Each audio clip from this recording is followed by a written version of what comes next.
From WKNOW, this is Steve Chanley with One Question Too Many. Today's program is made possible by the law firm of Employer Advocates Group, serving California employers since 2002, with offices in Orange County and San Luis Obispo County, California. eaglawgroup.com. Joining us today is Richard Albert. He is the Heinz Baker and Thelma Kelly Baker Chair in Law, Professor of Government, and Director of Constitutional Studies at the University of Texas at Austin. He writes about constitutional reform, including the amendment and replacement of constitutions and revolution. Thanks for being with us today, Professor. What a pleasure to be with you. Thanks so much for inviting me. It's a joy to have you. How long have you been a law professor? I've been a law professor since June 2009. So by my maths, almost 16 years. Wow, 16 years. Does it seem that long? Yes and no. It seems long now that I think of it, but it doesn't feel like it's been that long because I really do feel like I've just begun my career. And perhaps the reason why is that I'm always encountering new ideas, new theories, and I always have a new energy to do things, to learn things. And so that's, I think, why it doesn't feel as long as it really has been. This job really does keep me young. And in fact, I've never really described it before as a job because it doesn't feel like a job. It feels like something else, something I would do for free if I had to do it for free. Wonderful. Have you been at University of Texas for all 16 years of your career? I began my career at Boston College Law School in June 2009, and I really loved the place. I made great colleagues, now friends. It was a very important stage in my career as I grew into the scholar that I am and that I want to be. Still have a ways to go to that, but it was a very, very nurturing place for me, affirming place for me. And I don't have regret about leaving, but I do miss my friends there. I miss Boston. But to be honest, I have always wanted to be here at the University of Texas at Austin. It just took this university 7 years longer to come to that realization because I initially interviewed with the University of Texas at Austin in a first round interview in 2009.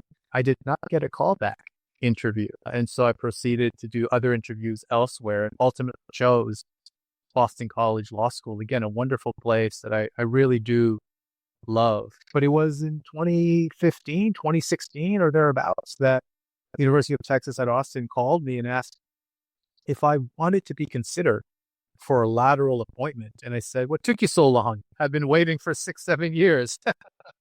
And so one thing led to the other, and I joined the faculty that I always wanted to be a part of. And so here I am. You've been an incredibly prolific author. You've published over 30 books. How do you find the inspiration to write a book on a particular topic? I have so many interests in the study of constitutions, constitutional democracy, constitution making, constitutional replacement.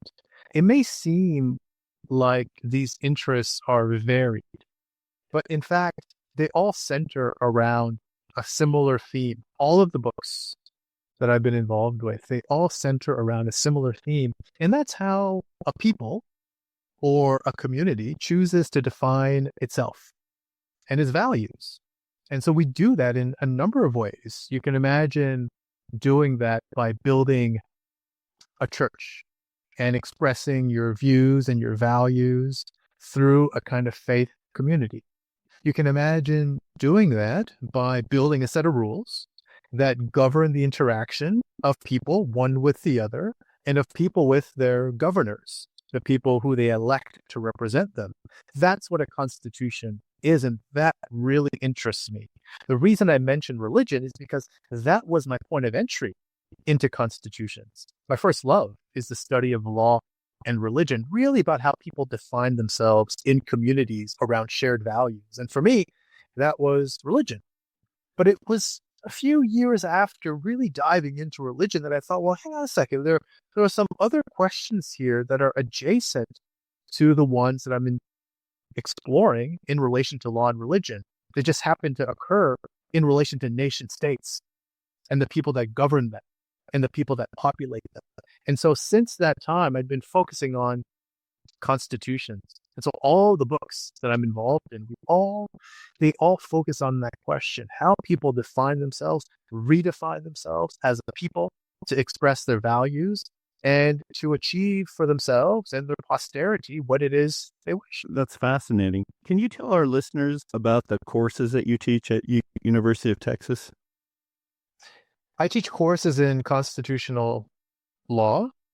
I teach both at the law school, which is a graduate professional level of education, and in the undergraduate department of government.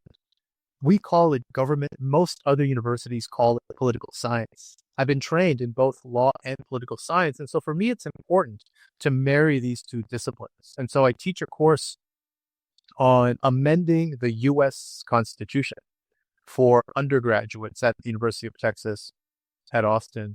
I teach an advanced course on comparative constitutional law and politics. And then I teach another advanced course in law on constitutional law in the US and the world. And so we compare and understand the US Constitution in relation to other constitutions abroad. Most all of them, in fact, are younger than the US Constitution because it's older than most, except for maybe one or two. So those are the courses that I teach here at the University of Texas at Austin. I also teach abroad. I hold visiting faculty positions at universities outside of the United States. And when I go there, I teach both about the US Constitution and about how we make constitutions more generally.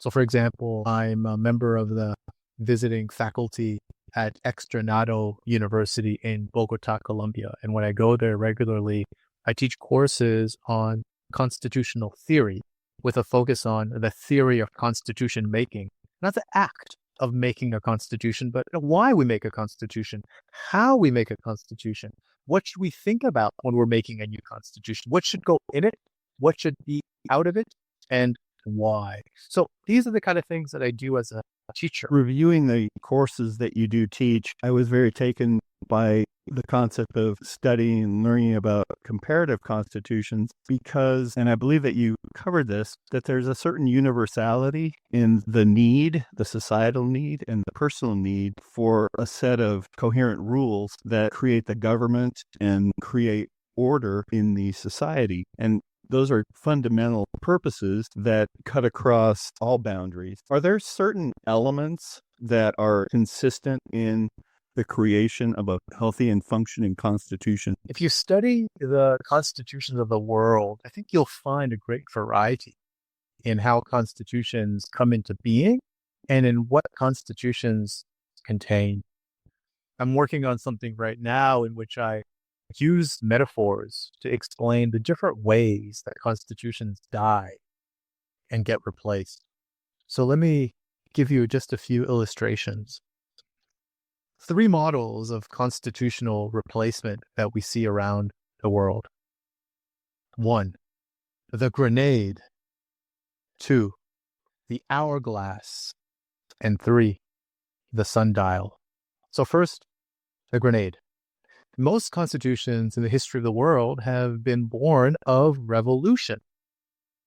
There's a revolutionary moment that then leads to the writing of a new constitution to celebrate the values upon which the revolution was fought and won. This, in fact, explains the founding origins of the U.S. Constitution, the Mexican Constitution of 1917, the French Constitution of 1791. In the history of the world, most constitutions have been born of revolution. I call that the grenade because you don't know when it's going to happen. As soon as you pull the pin, boom! But someone can choose to pull the pin at any time. The second model that we see around the world of constitution making is the very opposite of the grenade model.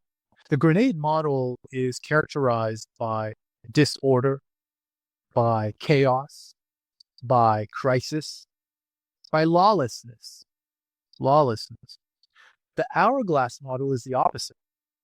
It's characterized by order, by stability, by predictability, by law.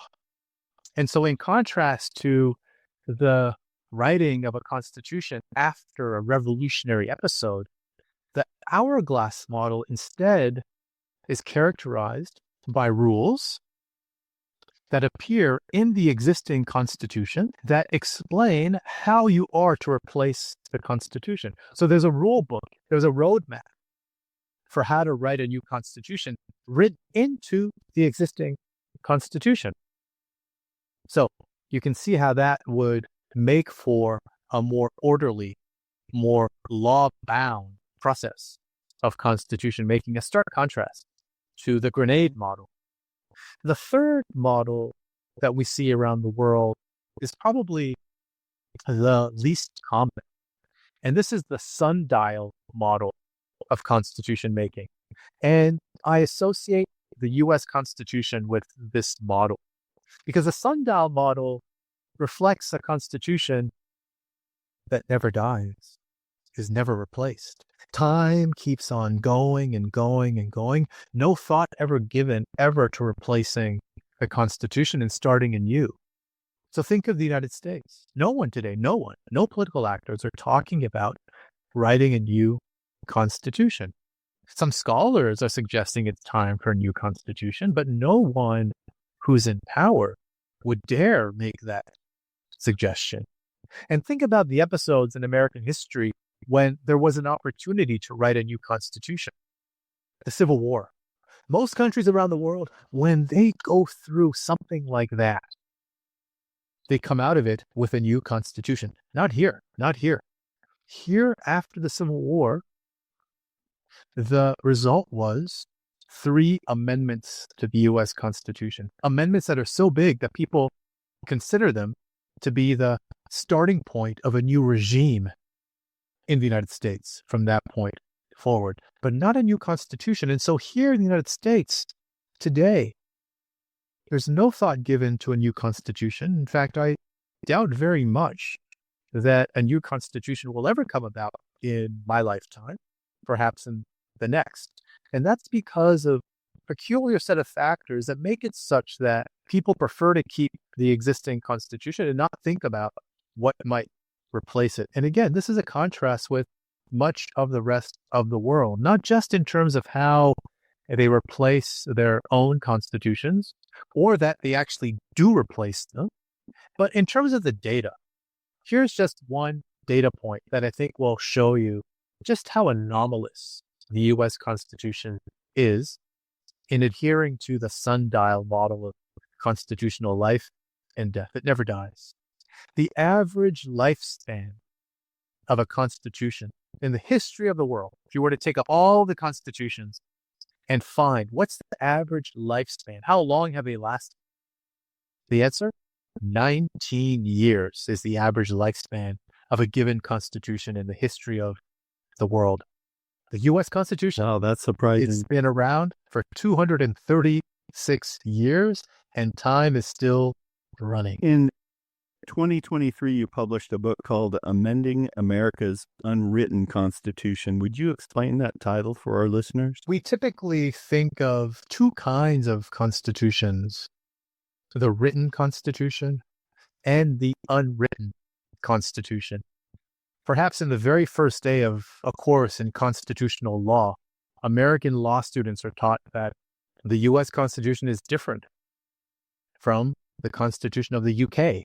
In fact, it was written as a rejection of the British model of constitutionalism. Why? Because here in the U.S. in 1787, those who wrote the Constitution did so with the UK model in mind, which is an unwritten constitution, they say. Unwritten because that constitution consists of conventions, norms, practices that aren't written down on parchment. Whereas the U.S. Constitution, most of the big rules, how we structure government, the rights that you have, those are all written down on parchment. And you can point to it. You can hold it in your hand. It's a tangible thing And so on the first day of law school here in the United States, typically that's the distinction that is brought to students' attention to say, hey, the US does something very peculiar, very interesting, and it was a different thing at the time than the world had ever seen a country do before. Now, in some ways, that's correct. In others, it's incorrect. So the correct part of this conventional wisdom that is taught to students on day one of a course on constitutional law here in the United States, what's right about the conventional wisdom that there's such a thing as a written and unwritten constitution is that there are rules in constitutions that can be written down on paper, and there are other kinds of rules that are just unwritten. Now, that's the right part of what students are told. The incorrect part about what students are told is that the UK does not have a constitution that is unwritten. In fact, I can point you to texts, documents that form part of the Constitution of the UK, like the Magna Carta, for example. That's written down. That's on parchment. You can point to it. You can hold it. The point that people really want to make when they make this distinction between a written and unwritten constitution on the very first day of law school in the United States, the point they really want to make is that the U.S. Constitution appears in a single solitary text, single document, whereas the Constitution of the UK and some other countries, they are written down but across disaggregated documents. They're just not all contained in the same document. And so the point that I would make to all students, if I had the opportunity to teach all students on the first day of their con law class, I would say, yes, there's a difference between the UK Constitution and the US Constitution, but it's not that one is written and one is unwritten. It's that one is disaggregated across multiple texts of equal constitutional significance. That's the UK Constitution. And the other is codified in a single document because both constitutions, the US and the UK, they both contain unwritten rules. That's not a point upon which to distinguish the US from the UK. Both constitutions, indeed all constitutions, contain unwritten rules. And so this book that you mentioned, thank you, by the way, for mentioning the book. That book was an effort to open our eyes to the reality that America does have an unwritten constitution and that it's possible to change those unwritten rules. So I'm so pleased that you asked me about that book because I think it's one of the most important things that I've done as a scholar is to say, let's turn the page on this overwrought, incorrect distinction between calling the UK Constitution unwritten and the US Constitution written. Can you give us some examples of America's unwritten constitution? Absolutely. Absolutely, I can. There are a number of rules that just don't appear in the text of the Constitution. Like, for example, if I were to ask an informed person, someone who has gone through high school, what is the central feature or principle of the United States Constitution?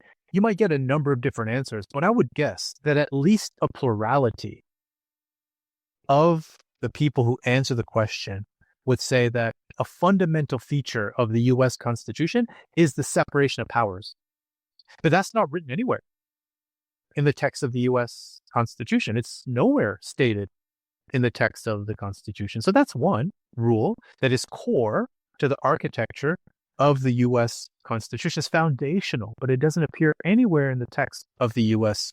Constitution. Another fundamental part of the operation of the United States Constitution is the existence of political parties, but they're not mentioned anywhere in the U.S. Constitution, not once at all ever mentioned.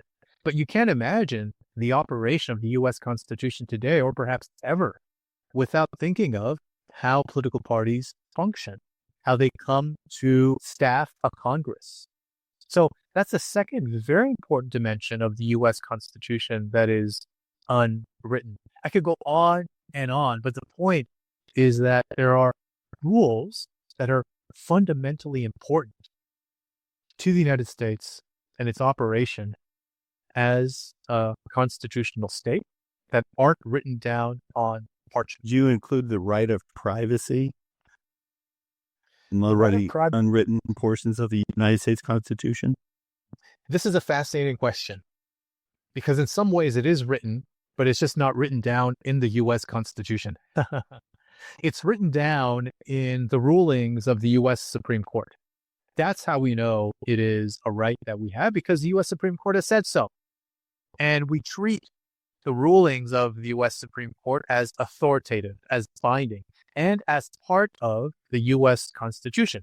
Now, you're not going to see that word privacy in the text of the U.S. Constitution itself, but it is protected as part of the U.S. Constitution because the U.S. Supreme Court has said so. So yes, I would include that as part of the unwritten protections that we have here in the United States that don't form part of the codified text of the U.S. Constitution. Absolutely. Absolutely.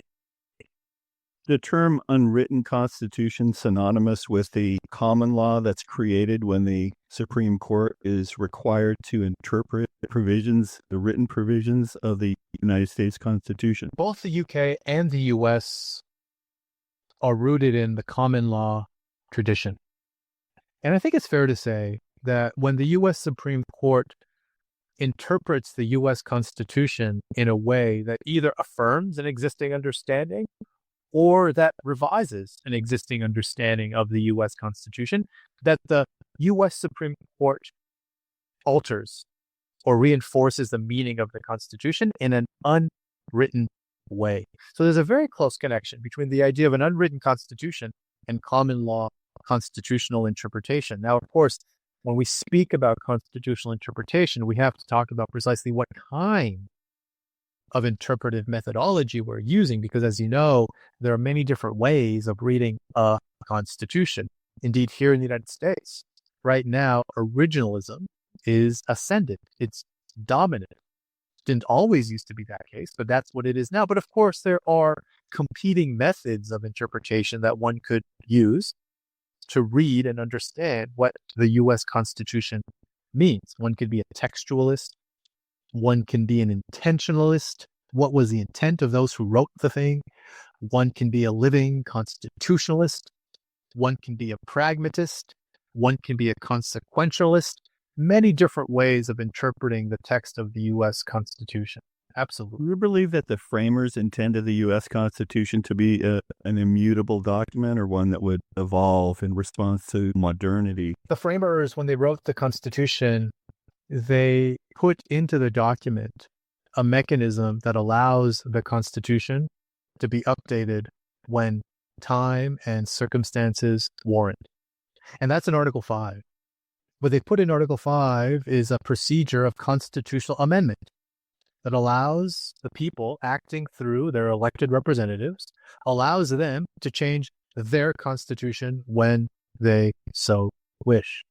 And so if the founders didn't want their constitution to be amended, they would have either left that rule out, or they would have said, this constitution shall be permanent and unalterable forever. They didn't do that. They could have done that because there were some constitutions that they knew about that made certain parts of those constitutions unamendable, that shielded those constitutions from changing ever. They knew about that technology because those around the conference table at the Philadelphia State House, where they wrote the Constitution, they were all delegates from the several states at the time. And states had their own constitutions that were written down. And some of these constitutions made certain things unamendable, unchangeable. They didn't choose that for the Constitution. They chose to allow it to be amendable in most ways. Now, there's something else that they could have chosen to do. They could have chosen to borrow from John Locke. John Locke wrote the Constitution of the Carolinas in 1669. He said, this Constitution shall be unalterable, forever permanent, as the governing charter of the land. It didn't last for long. You probably haven't heard of it. And that tells you something about the consequence of trying to make something unamendable. It doesn't really work. Now, one last point in response to your question. Did the founders anticipate that the Constitution would ever change? Would they want it to have been changeable to accord with the time? I've told you, on the one hand, the answer is yes, because they put into the Constitution a rule, a procedure that allows the people acting through the representatives to amend the Constitution. So on the one hand, the answer is yes. On the other hand, the answer is yes, but they made it very hard to change the U.S. Constitution. And they did so intentionally. How do we know? Because when they proposed the Constitution to the country, they said that this Constitution that they've written would become official when 9 out of 13 states had agreed to ratify it. 9 out of 13. That's what you needed at the time to create the U.S. Constitution. But the procedure in Article 5 that allows its amendment was even harder than 9 out of 13. You needed 10 out of 13 states to alter the Constitution that had just been ratified. And so they made it harder even to amend than it was to create the U.S. Constitution. And the only lesson that I can draw from that, as someone who studies constitutions, the only lesson is that they really wanted to make it hard to change their creation. How much flexibility do you believe that the framers intended the Supreme Court to have in interpreting the text of the U.S. Constitution? The U.S. Constitution provides that there shall be one Supreme Court and that the judicial power shall be vested in that court and in any other inferior courts that the Congress may choose to create. But that's not the most important part of the Constitution for the purposes of your question. The most important part of the Constitution appears outside of Article 3. Article 3 is the part of the Constitution that creates, authorizes, regulates the power of the judiciary. That's not the most important part to answer your question. The most important part appears elsewhere, and it is the supremacy clause of the Constitution, that the U.S. Constitution shall be the supreme law of the land. And that includes the interpretations made of the U.S. Constitution by the U.S. Supreme Court. If they didn't want the court to have the power to interpret the text, they would not have given the judicial authority to the court. They would have created different institutions, different procedures to allow political actors at the time to interpret the text. They would have done something like what Pennsylvania did in 1776, for example, which is to create a body called the Council of Censors, which is elected every 7 years, which has the power to review all decisions made over the prior 7 years and to approve, to deny, to undo those decisions that they support and or dislike. But they didn't choose that kind of a mechanism. They said, we're going to have a Supreme Court and all the judicial power will reside in it. And so I think that, to me, suggests that they knew that the court would have the power to interpret the Constitution. Now, how far the court would go, whether they anticipated that the court would do certain things that we've experienced over the past 2, 3, 4 generations, that's a different question. And I don't know if we can trace their intention to an answer about yes or no, whether they would have wanted the court to rule this way or that way in a particular issue. I just don't know if that's possible to do reliably. But it is true, I think, that when they created the court, they anticipated and expected that the court would have the power to interpret the Constitution. And we know that because not too long after the U.S. Constitution comes into force, in 1803, in a case that continues to reverberate to this day in American constitutional law and politics, in 1803, the court decides the case of Marbury versus Madison, in which the court says, we are the ones who are to interpret the Constitution as a final matter. We are the ones who have that power. Now, of course, just one last point about this. Of course, the United States Supreme Court has the power to interpret the U.S. Constitution, but the U.S. Supreme Court does not have the last word on the meaning of the U.S. Constitution. It doesn't have the last word. The last word belongs to the people acting through their elected representatives. They can choose to amend the Constitution, to overrule a Supreme Court that they disagree with. And so if the Supreme Court issues a ruling that the people acting through the representatives believe is wrong, they can amend the Constitution using Article 5 to overrule the Supreme Court. And that's happened a handful of times in American history. So the last word does not belong to the court. It belongs to the people. These are all very, very fascinating concepts because they're so grand. And it's amazing that our system of government and our Constitution and the systems that support it have remained so vital and strong and sustaining. I'm going to change topics here right now. Do you have any books coming out soon? I have several books coming out soon. Every year I publish 2 books, and then I publish others when the mood strikes and depending on how productive I've been in the previous years. But every year I publish 2 books. One is called The International Review of Constitutional Reform. The other is called The Global Review of Constitutional Law. The Global Review of Constitutional Law is a book that is published annually. And it is a book that contains chapters by professors and judges who report on constitutional developments, specifically constitutional rulings, in their jurisdiction over the past year. All of these chapters are written in English. And so if someone is curious, what happened in Ecuador last year? Well, consult this book.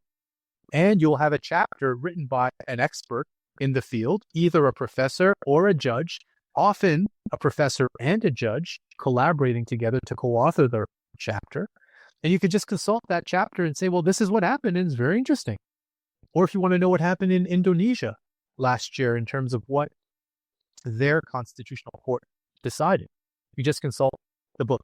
This book is now entering its 9th consecutive year. We're very proud of it because we think it's an invaluable resource for people interested in understanding how constitutions evolve around the world over time. The second book that I publish every year is called The International Review of Constitutional Reform. And I publish that every year with a colleague and friend, Luis Roberto Barroso, who is the Chief Justice of the Supreme Court of Brazil. And this book follows the same kind of architecture as the one I just described, the Global Review of Constitutional Law.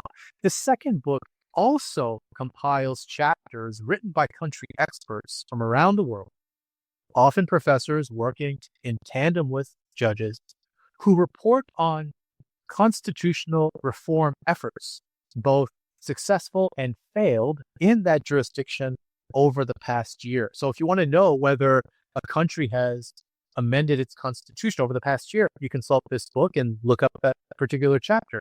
Has there been a new constitution, for example? You consult that book, look up that chapter. So that book is now entering its 6th year. So we're very proud of that one too. So these books are published annually. I'm working on a book right now with some colleagues on a concept that I've defined as constitutional desuetude. Difficult word. Constitutional desuetude. D-E-S-E-U-T-U-D-E.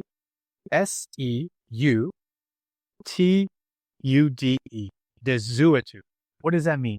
It means that sometimes a codified constitution, a constitution that is written down on paper, that kind of constitution can have a rule in it, and that rule loses its legal teeth.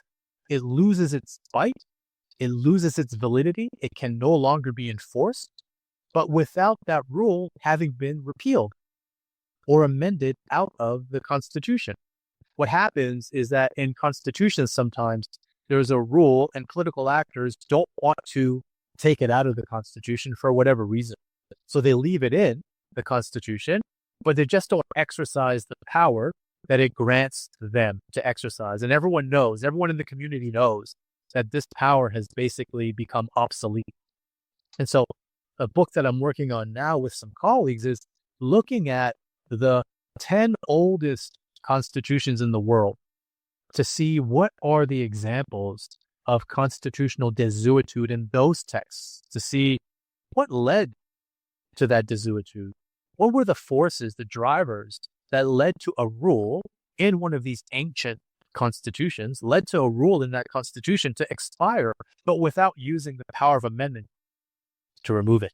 I'll give you just one quick example. In the Constitution of Canada, which dates to 1867, there is a rule, a power that is given to the national government, authorizing the national government to disallow, in other words, to repeal the constitution or a law of a province. In Canada, a province is what you might refer to as a state.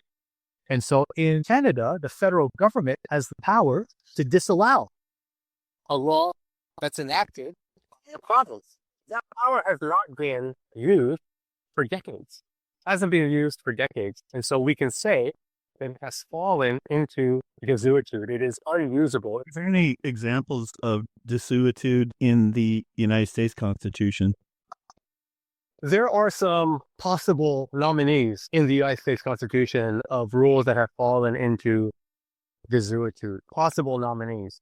So there is, for example, in Article 4, a clause that says that states shall be guaranteed a Republican form of government.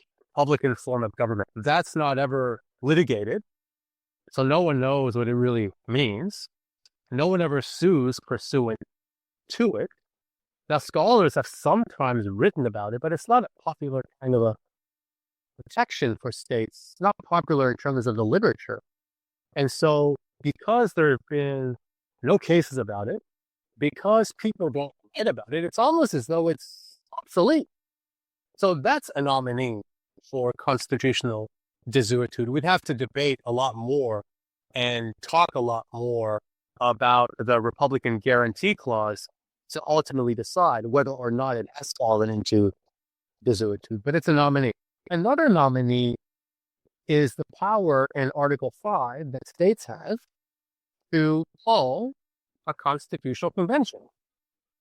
States have the power to petition the Congress to call a convention where amendments will be proposed, or maybe even a new constitution will be proposed. But that power has never successfully been used, ever, under the U.S. Constitution. And so for 236 years on counting, that power remains unused. So that's a second nominee, a rule that has fallen into desuetude. That's fascinating. Can you tell our listeners about the leaflet? What's for asking about the leaflet? It's become a real joy to publish. I began the leaflet, which is my newsletter. It's a newsletter on ideas and action and activities and conferences and books in all areas of constitutionalism. So whether you're interested in new books that come out that deal with how we understand constitutions, how they operate, how they function, I flag those books in the leaflet. If you're interested in attending a conference where you can present a paper or just go and sit in the audience to learn about constitutions around the world, I flag those conferences in the leaflet. I also sometimes offer some of my own reflections on happenings around the world that involve constitutions. So just in the last edition, for example, which I published on Monday, just a few days ago, I highlighted what many scholars, many observers are sounding the alarm about in their own countries, in their own jurisdictions around the world. They're sounding the alarm on the decline of democracy. And so I have a short reflection on that phenomenon that we see happening around the world, many countries around the world, where democracy is declining on observable indicators, things you can actually measure. Democracy is declining. And so what does this mean for those countries? What does it mean for the world? So I have a reflection on that in this last issue.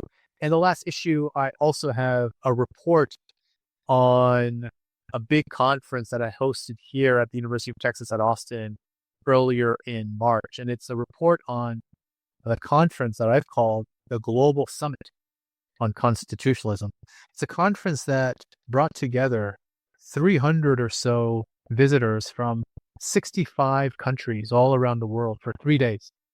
And so we have 3 days of panels and discussions and debates, also meals, breakfast, lunch, dinner, where we spend all this time together talking about ideas, talking about action in constitutionalism. Some people were there to learn, others were there to teach, others are there to report on their work as constitution makers, others are there to learn about how constitutions are made and remade. So it was a great gathering. And so the bulk of the last issue of the leaflet is devoted to that, mostly pictures of people giving lectures, gathering, engaging in fellowship over meals about constitution. So thank you for asking about the leaflet, because it's become something that I've really enjoyed doing. It's a way that I can share my own contacts, my own network, my own knowledge, really, of constitutions with those who are interested in learning about it, but not necessarily at a scholarly level, more at a level of general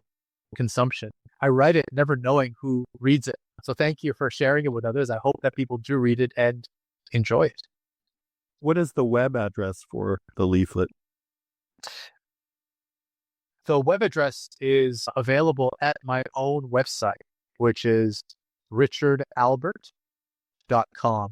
richardalbert.com. Once you go there and spend a couple of seconds on the page, there will be a pop-up that invites you to subscribe for free to the leaflet, to join our community of people who are interested in learning about constitutions. So thank you for asking about that as well, so that people might have a chance to visit www.richardalbert.com to just learn a bit about the leaflet. In fact, I subscribed to the leaflet just today. Thank you so much for that. So much. Now I know I have at least one reader. So I do have to ask you, have you ever asked that one question too many? Oh, well, whenever I get engaged in a conversation, I imagine, or my conversation partner thinks I've asked more than one question too many. But yeah, I think we all do that when we get excited about the things that we're talking about, if the other person is not as excited about what it is we're talking about. Fortunately, I surround myself with people who are interested in the things that interest me. And so I don't know if we ever ask each other one question too many. And if we do, I haven't yet been told that. So hopefully that means I'm doing something right by moderating my own enthusiasm for the things that we talk about. That's a wonderful answer. Thank you so much for being on our show. This has been fascinating. Oh, well, thank you for inviting me, and then two, for creating this forum to learn about what people do and what gives them joy in their lives. I think that really is, for me, the secret to happiness in life. Of course, it's primarily to surround yourself with people that you care about and who care about you. But if you could find something to do, a career that does not feel like work, then I think you're many, many, many, many steps closer to true happiness in life. So thanks for allowing me to share my joy about what I do as a career in this very short life that we're all blessed to have. It's been wonderful having you on. Thank you again, Professor. Thank you. Thank you.